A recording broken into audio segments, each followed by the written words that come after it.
Hey everyone, welcome back to Manga Storian. My name is Benny. I also go by Comic Storian. I read a lot of comic books every week, and I read a lot of manga every week, and I've been slowly but surely catching up on One Piece. Not going to give you the full rundown. All you need to know is that I'm reading it, not watching it, meaning that I'm missing certain moments. But recently, we've cut down to do shorter amounts of chapters so that I can try to really hone in on what the situation is and really tell you my thoughts and opinions on what's going on. So today we're going to be looking at chapters 857 to 870, right in the middle of the whole cake arc, right at the beginning of it, where they've decided that Luffy and Capone Beige, I'm not sure how it's pronounced, but we're just going to call him Capone. That's who he's based on, and I'm pretty sure they call him that at some point, are creating a new alliance. But before we get into that, it's not a sponsor message. I bet you thought it was. No, I want to show you something. I don't think you guys saw my One Piece skateboard I got. I just realized it's over there and it's off camera. Like you can see the Dragon Ball one, right? The Dragon Ball one's cool. And if you've always wondered, the one next to it's Arc Knights. I'm a huge fan of Arc Knights, but I don't think you guys saw the One Piece one. Isn't this cool? Isn't this epic? Okay, that's all.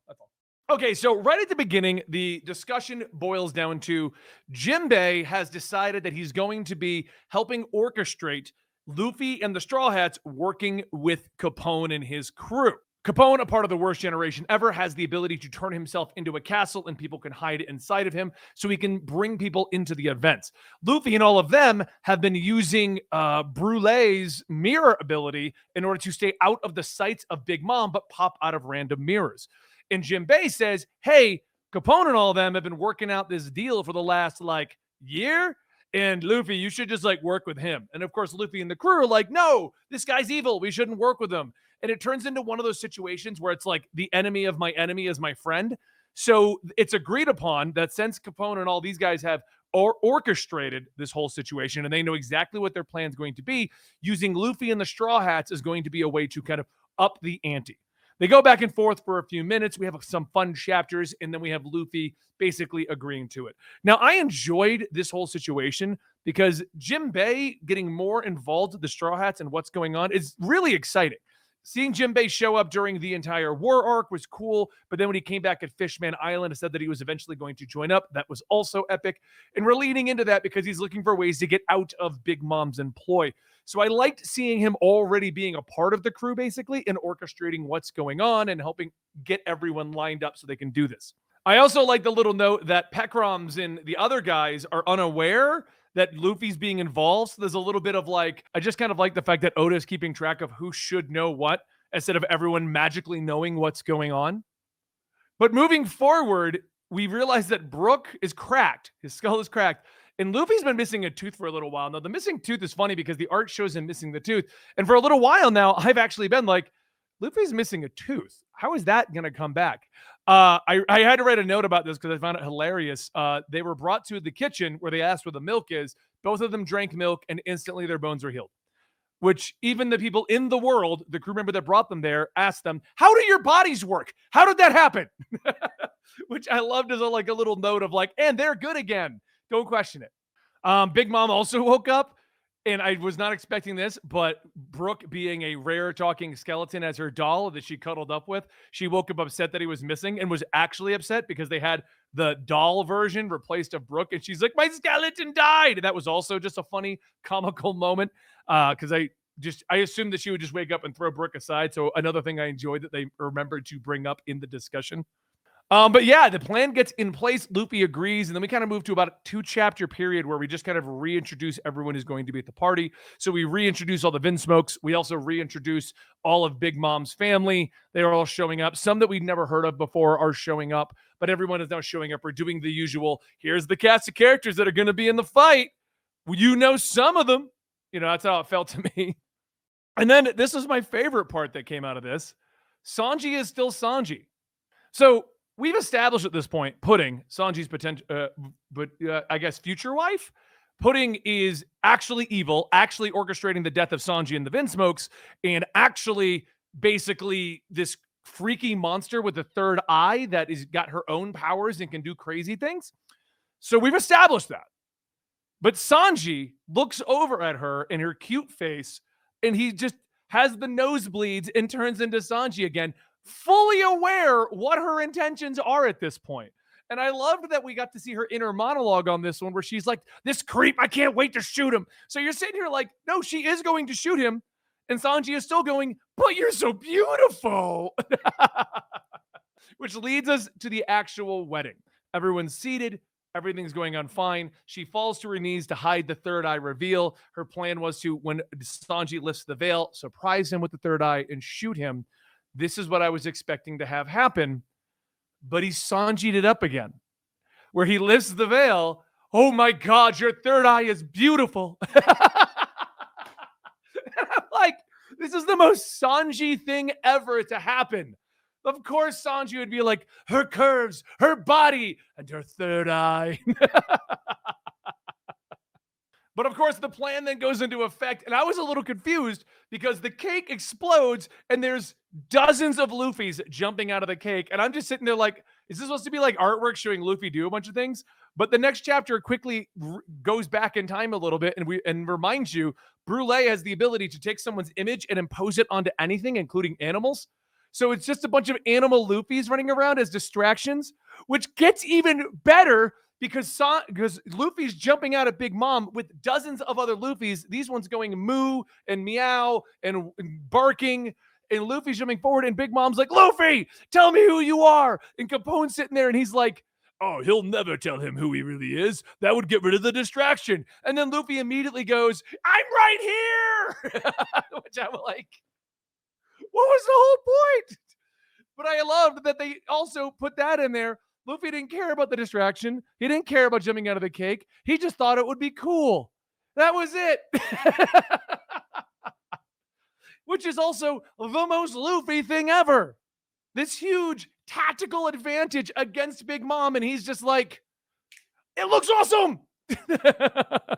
Then we cut back to the whole Jinbei thing, and this is, I think, one of the most powerful lines Jinbei has put forward at this point. So we discovered earlier in the chapters that Jinbei he wanted to get out of Big Mom's employ, and she wanted 100 years of life from Jinbei and various members of his crew. So he shows up and he says, I'm not giving you any members of my crew. I will give you my lifespan in exchange for getting out. You can kill me. And she approaches him, accepting the offer. And even Luffy's like, Jinbei, you're supposed to join my crew. And Jinbei's like, he looks at her and he's not afraid of Big Mom. And she goes, you're not even afraid of me so that I can't take your soul. And his response is, a man who would be crewmate with the future king of the pirates cannot afford to tremble in the presence of a mere emperor. And I'm like, that is the most badass thing ever. Jinbei's, he's up there. He's on my favorite top tier list at this point. That is just so awesome. But then we cut away. We cut away from Jinbei's big moment to a weird doll-looking Luffy that shatters the picture of Mother, what's her name? I wrote it down because she's important. Mother Camel. Shatters the picture of Mother Camel, which was the plan, because if the picture of Mother Camel is shattered, that will upset Big Mom for 5 seconds, making her weak so that people can shoot her.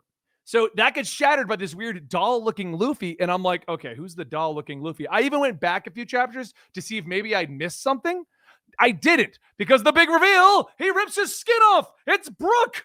And then Big Mom and everyone are like, oh my God, he ripped his face off. And he's like, no, this is my face. I'm like, and they're all like, Soul King. And he's like, yes. And I'm like, Brook did something awesome. But to add to the epicness, Sanji didn't want to run away from this wedding because he didn't want his family to get injured. Now, I loved the fact that since the father removed all emotions from the brothers, they were going to get killed, and they're all like, well, that's that. We don't care. And then the sister's like, well, yeah, you got rid of their emotions. They don't even care that they're going to die. And the brothers are just like, well, we're going to die. Oh, that sucks for us. But Sanji comes over, shattering the candy that's holding them in place, stands in the middle of the table, just, I got it. I'm just like, Sanji gets an epic moment. What? This was just like one epic or hilarious moment right after another. Just bang, bang, bang, bang, bang. But then, in standard Oda fashion, stop. We need to go back in time. We have to tell a sad story so that you reflect and understand what's going on with the characters. So we go back in time to discover Big Mom. I can't remember if it was specified that she's a giant, but she's very, very large. And I think because she's with the giant tribe, doesn't matter. She's at the giant tribe with the other orphans. That's where we meet Mother Camel. Why does this picture of Mother Camel mean so much to Big Mom? So we discover that Big Mom was just a child who was super powerful. Everyone was afraid of her and no one wanted anything to do with her. And Mother Camel seemed to understand. Mother Camel made an orphanage on the island, and it was sad and it was sweet. And she was helping out the kids, and she would help Big Mom work through what she was going on because she saw Big Mom just wanted to help people, such as this guy with extra joints in his arm. Let's rip off the arm. Like, the way she was trying to help people wasn't the right answer, but Mother Camel saw that she was just trying to help. And so we had a lot of these situations pop up where Mother Camel understood what was going on with Big Mom. I think her name was like Lily at this point, or Lily, or something weird like that. They don't get mentioned because she's Big Mom in the current storyline, but they did go through her real name. I'm just going to keep calling her Big Mom for the sake of this. But they decide to do a 12-day fast, and Big Mom's issue is hunger. So 3 days into it, she destroys the entire giant town, kills everyone, and you're like, what is going on? And then the chief of the giant tribe's like, she's the god of destruction, but Mother Camel is still insisting that it was well-intentioned. Well, then we discover Mother Camel is not some nun trying to launch an orphanage. She's making an orphanage to find powerful kids to sell to the Navy. And that's why she wanted to save Big Mom. And it's like, oh, so Big Mom was just abused and whatever, which then cuts to Big Mom's birthday where they make her favorite treat and she blacks out eating it all. And when she comes coherent again, no one's there. No kids, no Mother Camel. My first thought was, did she just eat Mother Camel and the kids? And I Googled it. And the assumption is yes. Yes, she did.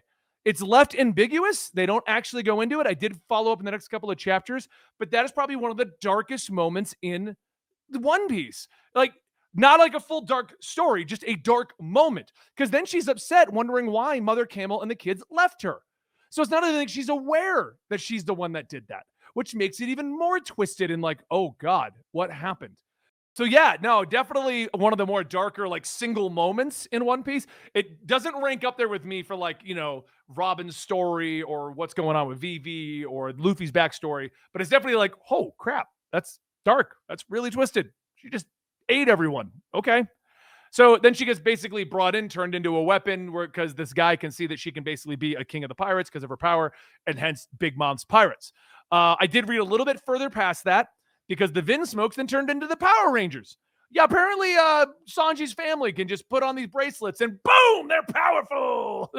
I'm like, what? Okay, because now that Sanji freed them, they're all going to go fight against the family. But of course, the family's crazy. So then we discover that Capone can just turn into a castle. He's not a walking castle. He is a castle. So everyone runs into the castle to come up with the next plan of attack. And Big Mom snaps out of her daze, ready to attack them. And that is where I left it. Because there was just so many epic moments in this 14 chapter spread that I wanted to make the video and talk to you guys about this. Because if you've missed a few videos, we're doing a little bit shorter so that I can really focus in on the moments and not skip a lot of them. And I can also focus on other manga here in the channel. But no, this is incredible. I'm really enjoying the Whole Cake Island. I will say when I came back from reading up to 856, it took a couple of chapters to kind of get back in the swing of it. I would keep opening up One Piece, read like one chapter, and then just nothing's happening. And then I'd see like Chainsaw Man had a new chapter, or something like that. By the way, Chainsaw Man's getting crazy. Do you guys want me to make like information about what's going on in current Chainsaw Man? I feel weird about making those since the show is so far behind it, but I won't spoil it here, but it's pretty crazy. Anyway, let me know what you think down below. What is your guys' opinions on the Power Ranger Vinsmoke situation? Because that was probably one of the cooler moments. I'm really hoping they do more with that, and it's not just like they all strike a pose and it's all awesome. I do like that Sanji's brothers not having emotions came back to bite them in the butt because they didn't even care about dying, which is a good way to kind of spin around and be like, no, there is a problem with not having emotions beyond they want to beat up their brother.